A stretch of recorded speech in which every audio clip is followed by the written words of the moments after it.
Hey, what's going on, everybody? My name is Carlos Manzanero. I am the head of client education here at Texas Urban Elements. And if you're watching this video, hopefully you watched all the other videos in the series. If you haven't, the series is a part of a playlist on our YouTube, and I recommend it. It is our homeowner masterclass on drainage. So in this video, we're going to talk about what real Houston water flow plans include, what you need to have, because most drainage jobs start with a shovel or start with a map.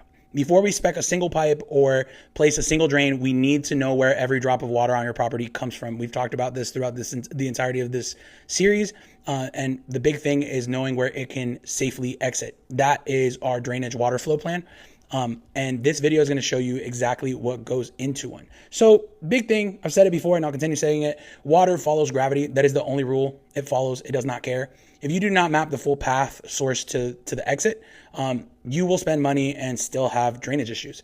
Here's what gets missed almost every single time: treating the puddle instead of the source.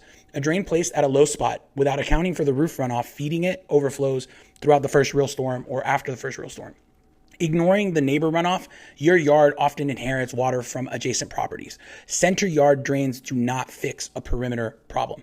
So no confirmed discharge path. Moving water away from your foundation is useless if there is no way of getting a calculated outlet to take it entirely away from your foundation. And again, the clay itself, Houston clay has a near zero absorption rate. Your system has to handle surface flow. It cannot rely on the ground to absorb anything because that clay just does not care. So our assessment starts on the ground, not at a desk. So step one, we go into photo documentation. We walk the full property, captured standing water if it's still there, or take any images that you might have and use those. And then use our tools to also check the slope, the grading and everything, and really deduce from there, right? Before we design anything, we go into diagnostics. Step two is we start identifying those sources that I've mentioned. Again, at this point, you could probably say it: roof runoff, valley runoff, neighbor runoff, natural slope gradients. All these things have to be taken into consideration to really create a long-term solution that is tailored to your property. Step three, we spot foundation risks. So we inspect the area, the slab perimeter for trap moisture, negative grading, and weep hole blockages. So we are not fixing your foundation. That is not something that we do. And we're not diagnosing foundation issues. That is something that you can go to someone else that actually does that work for. But we do take a look at everything and make sure when it comes to relating to drainage that we are absolutely taking log and documenting that. Step four is we also log the hardscapes and downspouts. We document every concrete surface and gutter exit to see what is blocking flow and what needs to tie directly into the system for it to make sense. Nothing gets designed until we have our view of all four of these. So once the site walk is done, we are going to focus on building out the map. So the source map identifies exactly where water volume originates, that roof footprint, hardscape runoff, neighbor flow, all of it calculated, what I just mentioned earlier, not assumed. We're really taking it into consideration and using these formulas to build a plan. The low point map ends up pinpointing the natural depressions and places where those saturated clay zones end up collecting water long term. This tells us exactly where collection points have to go. The discharge path calculates the gravity fed route from those low points off your property entirely. So to the street, the curb, or a permitted swale. And then the grading evaluation determines whether the soil itself needs to be resculpted before the underground pipe is even necessary. So simple grading sometimes solves the problem. We check that first before recommending anything more. So with that map complete, we match the components to the problem.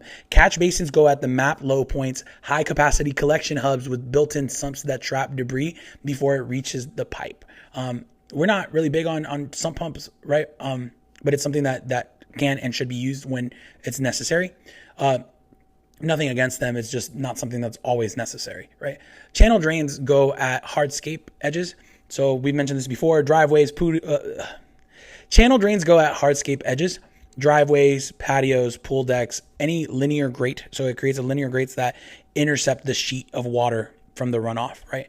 And then the downspout tie-ins that capture roof water before it ever hits the ground. Your gutters connect directly into an underground network of PVC that takes the water off the property. So every component is chosen for a specific reason. You don't have to have all of them. Sometimes you do, sometimes you don't. So nothing is placed by default. It is entirely based off of your drainage assessment plan. So here's something that most homeowners do not think about until it's too late. If you're planning an outdoor kitchen, a pergola, a patio extension, the drainage has to come first. Pouring concrete over unresolved water flow is one of the most expensive mistakes that we see. The moisture erodes the base, the patio cracks, the water gets trapped and pushes straight towards the foundation. So we end up mapping your future outdoor living space during the water flow assessment. And that's why it's so important for you to talk to us about what you're looking to do with the yard long term. And then we install subsurface pipes and channel drains before anything gets built on top. That is how you get a space that looks great and actually lasts. So you should not have to check the weather app before deciding if you can use your yard. A real drainage plan maps the full problem before recommending a system. It protects your home, it reclaims your space, and it means the next storm is just rain, not a source of stress. If you're looking to solve this problem for good, reach out to us for a drainage assessment at texasurbanelements.com or call us at 832-304-7007.